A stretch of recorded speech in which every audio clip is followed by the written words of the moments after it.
This is original English classes. I am Neelam Pandey. Today I am going to explain you my mother at 66 12th class की poem. So बच्चों, let's start about the poet. About the poet से start करते हैं. This poem has been written by Kamala Das. She was born 1934, Malabar, Kerala. कमला दास जी जो इसकी poets हैं, उनका जन्म 1934 को मालाबार, केरला में हुआ था. Kamala Das ji India's foremost poet थी, इंडियाज़ फॉरमोस्ट पोएट्स थी, एक अच्छी पोएट्स थी. She has writes many short stories novel in English. उन्होंने बहुत सी शॉर्ट स्टोरीज और नॉवेल्स, उपन्यास भी इंग्लिश में लिखे हैं. But she has written 5 books of poetry. लेकिन उन्होंने 5 बुक्स ऑफ पोएट्री जो लिखी है वो सेपरेट लिखी है. तो my mother eight 66 is an example of, ये जो एग्जाम्पल इसमें आप में जो पोयम दी गई है, ये उन्हीं 5 जो उन्होंने 5 पोएट्री बुक्स लिखी, उन्हीं में का एक पोयम इसमें, उसका एक पार्ट इसमें आपकी बुक में दिया गया है. अबाउट द पोएट के बाद बच्चों अब मैं आपको एक्सप्लेन करने जा रही हूँ. बिफोर यू रीड है ageing is a natural process. Have you ever thought what our elderly parents expect from us. इसको मैं आपको जब ये पोएम मैं एक्सप्लेन कर लूँगी उसके बाद एक्सप्लेन करूँगी, क्योंकि अभी हो सकता है आपको ये ना इतना समझ में आए. जब आप ये पोएम पढ़ लोगे अच्छे से, उसके बाद आपको ये चीज़ ज़्यादा समझ में आएगी. बिफोर यू रीड मैं इस पोएम के बाद में आपको एक्सप्लेन करूँगी. Let's start poem. Writer poets Kamala Das कहती हैं कि driving from my parents home to Cochin last Friday morning. जो इसकी पोएट्स हैं कमला दास जी, वो कहती हैं कि मेरे पेरेंट्स होम होता है जो हमारे पेरेंट्स का घर होता है, होम टाउन होता है, जहाँ पर हमारे ग्रैंड पेरेंट्स या पेरेंट्स रहते हैं, that is called the parents घर.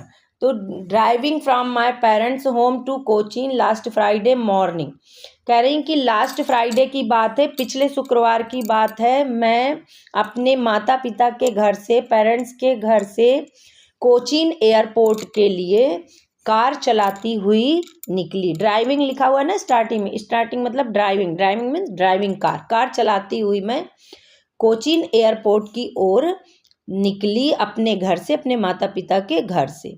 आई सा माई मदर बेसाइड मी. अब वो कहती हैं कि तो मेरी माँ जो है वो मेरी ड्राइविंग सीट के बगल वाली सीट पर बैठी हुई हैं. उनकी माँ उनको सी ऑफ करने जा रही हैं. कमला दास जो इसकी पोएट्स हैं वो कोचीन एयरपोर्ट के लिए पिछले शुक्रवार की मॉर्निंग को अपने माता पिता के घर से निकली हैं कोचीन एयरपोर्ट जाने के लिए. और जो उनकी मदर हैं वो उनको सी ऑफ करने जा रही हैं, छोड़ने जा रही हैं, और उनकी मदर उनकी ड्राइविंग सीट के बगल वाली सीट पर बैठी हैं. डॉज ओपन माउथ हर फेस असन लाइक दैट.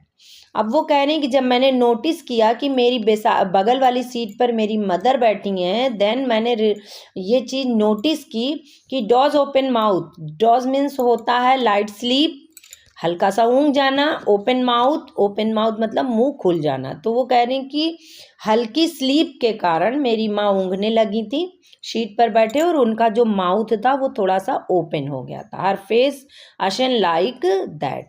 तो ओपन, ये माउथ जो ओपन माउथ हो जाता है तो ये ओल्ड एज में वीकनेस के कारण भी हो जाता है. तो ऐसा नेचुरल है, बहुत से लोगों के साथ होता है. तो कह रही है डॉज ऊँगने लगी थी मेरी माँ बगल की सीट पर बैठकर, उनका माउथ जो है थोड़ा सा ओपन हो गया था. हर फेस अशन लाइक दैट. राइटर्स कह रही हैं कि उनका जो फेस है उस समय बिल्कुल भी पेल लग रहा था. अशन अंडरलाइन करिए, अशन मतलब पेल. पेल मीन्स यहाँ पर येलोइश से हम ले सकते हैं कि उनको ऐसा फील हुआ कि जैसे उनका फेस बिल्कुल येलोइश हो गया, पेल हो गया, बिल्कुल बेजान हो गया. इस तरह समझ, बिल्कुल बेजान हो गया, like that. Of a corpse that realised with pain. और कर्प्स, ये जो कर्प्स वर्ड आया इसका मीन्स होता है डेड बॉडी, मीन्स लाश. और उनको इतना पेन हुआ उस समय अपनी माँ का फेस देख करके। वो लाइट स्लीप ले रही थी, ऊँघ रही थी उनकी बगल वाली सीट पर बैठकर। ओपन माउथ उनका मुंह फुल खुल गया था, और जब उन्होंने उनके फेस की तरफ नोटिस किया तो उनका जो फेस था वो बहुत बेजान और येलोइश दिख रहा था। Of a corpse and realised with pain. Writers कह रही हैं, पोएट्स कह रही हैं कि मुझे ऐसा लगा कि उनका फेस जो है डेड बॉडी जैसा, मतलब लाश जैसा फील हुआ, और उनको बहुत पेन हुआ। जब उन्होंने ऐसा रियलाइज़ किया कि उनकी मदर का फेस जो है बिल्कुल भी पेल हो गया, येलोइश हो गया है, जैसे मोस्टली डेड बॉडी का फेस हो जाता है उस टाइम, तो ऐसे उनको फील हुआ और उनको बहुत पेन हुआ, बहुत दुख हुआ, बहुत कष्ट हुआ अपनी माँ के फेस को देख करके। That she was as old as she looked but soon. और कह रहे हैं कि मुझे इतना ज़्यादा पेन हुआ, फिर मैंने सोचा कि that she was as old, ऐसा ओल्ड एज के कारण हो रहा है क्योंकि उनकी माँ 66 ईयर्स की हो चुकी हैं। लुक्ड बट सून, और उन्होंने अपने माँ के फेस की तरफ देखा और ये सोचा कि मेरी माँ अब काफ़ी ओल्ड एज की हो गई हैं, इस वजह से उनका फेस मुझे एक डेड बॉडी जैसा लग रहा है, येलोइश लग रहा है, ऐसा उन्होंने सोचा। लेकिन बच्चों 66 ईयर्स जो होते हैं वो इतनी ज़्यादा एज नहीं होती, लेकिन राइटर यहाँ पर हमको ये बताना चाहती हैं कि जो मोस्टली बहुत से लोग होते हैं जो अपनी फ़िटनेस पे ध्यान देते हैं, जैसे सेलिब्रिटीज़ हैं अपनी फ़िटनेस में ध्यान देते हैं, तो 66 ईयर्स में वो इतने ज़्यादा ओल्ड नहीं दिखते कि उनका फेस येलोइश हो जाए। लेकिन यहाँ राइटर हमें ये समझाना चाहती हैं कि हमारे जो पेरेंट्स होते हैं तो वो अपनी पूरी लाइफ हमारे अंदर हमें इस्टेब्लिश करने में लगा देते हैं और वो अपनी फ़िटनेस पे ध्यान नहीं दे पाते हैं। तो वो ये बात यहाँ पर आपको बताना चाहती हैं कि उनकी माँ ने अपनी पूरी लाइफ उनके लिए जो है सैक्रिफाइस कर दी, और इस वजह से उन्होंने अपनी फ़िटनेस पे ध्यान नहीं दिया होगा, इसलिए वो 66 ईयर्स में भी बहुत ज़्यादा ओल्ड एज दिख रही हैं। और इस समय जो राइटर्स हैं उनको बहुत ज़्यादा पेन हो रहा है ये बात सोच के कि उनकी माँ बहुत ज़्यादा ओल्ड एज में आ गई हैं, और उनका जो फेस है वो असेन उनका फेस जो है येलोइश हो गया है, कर्व्स उनका फेस डेड बॉडी जैसा, लाश जैसा फील हो रहा है राइटर को। और ये दुख उनको बहुत अंदर तक होता चला गया, बहुत अंदर तक वो ये इस पेन को रियलाइज़ करती चली गई। Put that thought away. और ऐसा होता है कि जब हम अपने पेरेंट्स के बारे में थोड़ा सोचते हैं कि अब हम उनसे अलग हो जाएंगे या हमारे पेरेंट्स ओल्ड एज के हो रहे हैं, क्योंकि ये नेचुरल प्रोसेस है, जो यंग है वो एक दिन ओल्ड भी होगा, बूढ़ा भी होगा, तो ये नेचुरल प्रोसेस है गॉड का। तो वो पुट दैट थॉट अवे। अब उन्होंने सोचा कि उन्होंने इस थॉट को, अपनी माँ से बिछड़ने का ये जो उनको दुख हो रहा था कि अब ओल्ड एज की हो गई हैं, और उसके बाद क्या होता है आदमी की मृत्यु हो जाती है लास्ट में, तो वो उस थॉट को वो ना ला के उसको उन्होंने तुरंत अपने माइंड से डाइवर्ट किया उसको कि हटो हम क्या सोच रहे हैं, मतलब ऐसे उन्होंने कुछ मन में सोचा कि हम क्या सोच रहे हैं, छोड़ो। पुट दैट थॉट अवे, इस थॉट को उन्होंने वहीं पर स्किप कर दिया अपने माइंड से। And looked out at young trees sprinting, the Mary children spilling out of their homes. और इस थॉट को वहीं स्किप करके वो अपनी ड्राइविंग सीट से बाहर विंडो की साइड देखने लगी, मतलब जो वो गाड़ी के अंदर बैठी हुई थी कार के अंदर, अपनी माँ से उन्होंने अपना जो है आइस को हटा करके वो बाहर विंडो के बाहर देखने लगी कार ड्राइव करते समय, क्योंकि वो जो थॉट था उनके मन में वो उनको बहुत पेन दे रहा था, बहुत दुख दे रहा था अपनी माँ से बिछड़ने का। तो इस वजह से उन्होंने अपने मन को अपनी आइस को बाहर कर लिया, बाहर देखा। बाहर देखने के लिए उन्होंने यही सोचा कि थोड़ा सा अपना मन बदलते हैं, और इसलिए उन्होंने जब ड्राइविंग सीट पे बैठे हो जब विंडो से बाहर देखा तो उन्होंने देखा यंग ट्रीज स्प्रिंटिंग मीन्स होता है running, the Mary children spilling, marrying means होता है हैप्पी, चिल्ड्रन स्पिलिंग मीन्स होता है कमिंग। तो उन्होंने देखा कि out of their homes, young trees होता है कि फ्रेश जो प्लांट्स होते हैं, छोटे छोटे जो पौधे होते हैं, तो गाड़ी ड्राइव करते समय उन्हें ऐसा लगा कि जो छोटे यंग पौधे हैं वो प्लांट्स हैं वो गाड़ी के साथ रनिंग कर रहे हैं, मतलब पीछे छूटते चले जा रहे हैं, दौड़ रहे हैं, वो भी साथ में दौड़ रहे हैं गाड़ी के साथ। ऐसा होता है जब हम किसी भी व्हीकल पे बैठते हैं तो ऐसा हमें फील होता है कि सारे पेड़ पौधे जो हैं वो भी साथ में रनिंग कर रहे हैं। तो यही कंडीशन उनकी है कि यंग ट्रीज स्प्रिंटिंग, छोटे जो फ्रेश प्लांट्स हैं वो रनिंग कर रहे हैं। द मैरी चिल्ड्रन स्पिलिंग, और खुश हुए, मैरी चिल्ड्रन मतलब जैसे मैरी मतलब खुश, मैरी क्रिसमस बोलते हैं हम लोग, happy Christmas, just like Mary children spilling, जो खुश बच्चे मतलब हंसते हुए बच्चे, बच्चों को हंसते ही देख लो तो क्या होता है, अपने भी फेस पे स्माइलिंग आ जाती है।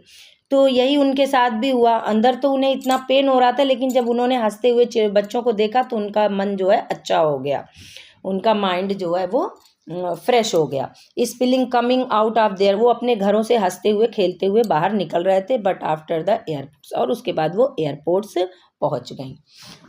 But after the airports security check, और एयरपोर्ट पहुंचने के बाद जहां पर सिक्योरिटी चेक होता है, तो सिक्योरिटी चेक में ये होता है कि जो पैसेंजर होता है उसको अंदर एंट्री मिल जाती है, लेकिन जो अटेंडर होता है तो वो उसको एंट्री अंदर नहीं मिलती सिक्योरिटी चेकिंग में, वो तो बाहर ही रहता है, क्योंकि वो सी ऑफ करने आता है, अटेंडर सी ऑफ करने आता है, तो उसको अंदर एंट्री नहीं मिलती है।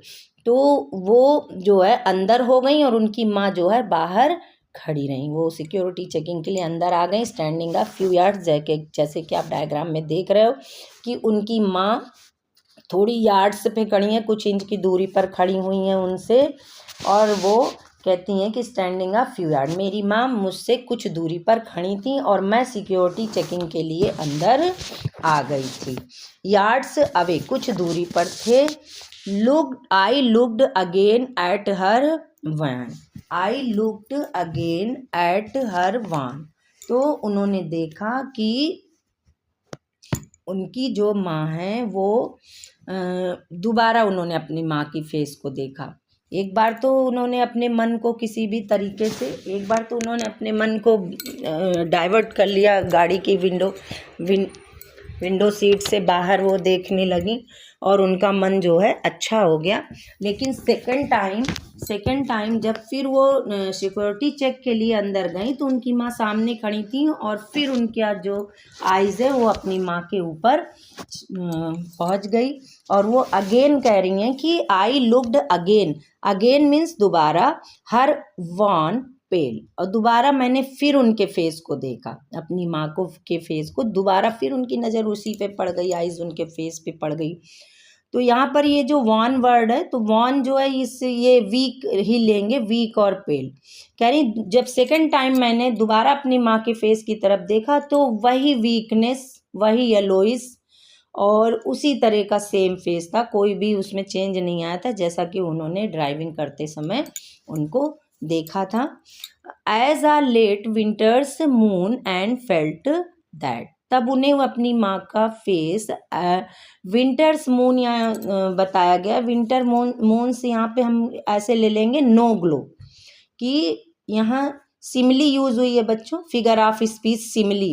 एज आ लेट, एज और लाइक कहीं भी यूज होता है तो सिमिली होता है फिगर ऑफ स्पीच, मतलब किसी चीज की उपमा देना, उससे किसी चीज से तुलना करना, एग्जाम्पल देना। एज अ लेट विंटर, तो उनका फेस जब सेकंड टाइम उन्होंने अपनी माँ के फेस को नोटिस किया तो as a late winter's moon and felt that, तब उन्हें ऐसा लगा, सेकंड टाइम भी यही लगा कि उनकी माँ का फेस वैसे ही येलोइस है, जैसे कि बिल्कुल बेजान और पेल है। और लेट विंटर्स में क्या होता है, फॉग होता है तो क्लियर नहीं होता है फेस, और तो वही वो कह रही हैं कि सेकंड टाइम देखने के बाद भी कोई ग्लो नहीं था माँ के फेस पर, no glow. Late winter's moon को हम नो ग्लो समझ सकते हैं कि उनकी माँ के फेस के ऊपर कोई भी ग्लो नहीं था और उन्हें ऐसा फील हुआ कि अब उनकी माँ बहुत ओल्ड एज की हो गई हैं। कहती हैं कि सेकंड टाइम देखने के बाद फैमिलियर एक मीन्स होता है पेन, माई चाइल्डहुड्स फियर, और कह रही जब सेकंड टाइम देखा तो जो बचपन का डर था वो बिल्कुल मुझे अंदर से फील हुआ, जो बचपन में मुझे डर रहता था माँ से बिछड़ने का, वही डर आज दोबारा मेरे अंदर आ गया है। चाइल्डहुड्स में क्या होता है, हम बच्चे जो हैं पेरेंट्स पे बहुत ज़्यादा डिपेंड रहते हैं। छोटे बच्चे जो होते हैं बिल्कुल अपने पेरेंट्स से अलग नहीं रह पाते, 1 घंटे आधे घंटे भी नहीं अलग रह पाते हैं वो। देखो स्कूल में छोटे छोटे जो LKG नर्सरी के बच्चे आप लोग देखते होगे, छोड़ने जाते हैं पेरेंट्स, वो रोने लगते हैं, उनके साथ आते हैं, बैठते नहीं स्कूल में। तो क्या होता है, उनको फियर होता अपने पेरेंट्स का कि पेरेंट्स हमसे अलग हो रहे हैं, दूर हो रहे हैं, हम क्या करेंगे, कैसे रहेंगे, कैसे सर्वाइव करेंगे। तो कह रहे हैं यही फियर जो है, यहाँ जो पोएट्स हैं कमला दास जी, उनको कह रहे हैं कि ये बचपन का फियर जो था वो आज मुझे फिर से रियलाइज़ होने लगा है अपनी पेरेंट्स के लिए, कि बचपन में मुझे डर रहता था कि माँ बाप चले जाएंगे तो क्या होगा, हम कैसे सरवाइव करेंगे, क्या करेंगे। तो कह रही कि आज उनकी ओल्ड एज देख करके और उनका येलोइश फेस और डेड बॉडी जैसा उनका फेस देख करके आज मुझे बहुत पेन हो रहा है। और ये फैमिली एक है। फैमिली एक का मतलब होता है कि परिवार में अगर किसी को कष्ट है या परिवार में कोई हमें छोड़ के जाता है तो हमें बहुत कष्ट होता। और यहाँ तो स्पेशली उनकी पेरेंट्स हैं, उनकी माँ है, और माँ से तो बेटी का बहुत अटैचमेंट होता है। तो इस वजह से उनको बहुत ज़्यादा पेन हो रहा है और कह रही हैं कि ये जो बचपन का डर था आज वो फिर से मेरे अंदर आ गया है। But all I said was see you soon. लेकिन कह रही हैं कि मैंने बिल्कुल भी अपनी माँ के सामने अपने को अनकम्फर्टेबल प्रेजेंट नहीं किया। राइटर इज सेइंग हियर कि मैंने बिल्कुल भी अपनी माँ के सामने अपने आप को अनकंफर्टेबल शो नहीं किया, कि मेरे मन में इतने सारे थॉट चल रहे हैं कि माँ मैं आपसे अलग हो जाऊंगी, आप मुझे छोड़ के चले जाओगे तो मेरा क्या होगा। इस तरह उन्होंने कुछ भी शो नहीं किया और वो बहुत नॉर्मल बिहेव अपनी माँ के साथ करती रहीं, बहुत अपने आप को कंफर्टेबल शो करती रहीं। और बट ऑल आई सेड, और कहती हैं कि उसके बाद मैंने कहा वॉज सी यू सून अम्मा। अम्मा मीन्स मम्मी। मम्मी मैं आपसे जल्दी मिलूंगी, अम्मा मैं आपसे जल्दी मिलूंगी। बेटा यहाँ पे सी और सून पे बच्चों अंडरलाइन कर लीजिए। यहाँ पर alliteration figure of speech use हुई है, see you soon, alliteration figure of speech use हुई है। और ऊपर as a late winter's moon and felt that, यहाँ पर सिमिली यूज हुई है। सिमिली एज और लाइक जहाँ यूज होता है वहाँ सिमिली फिगर ऑफ स्पीच होती है। तो इसको आप ध्यान में रखिए या नोट डाउन कर लीजिए अपनी बुक में।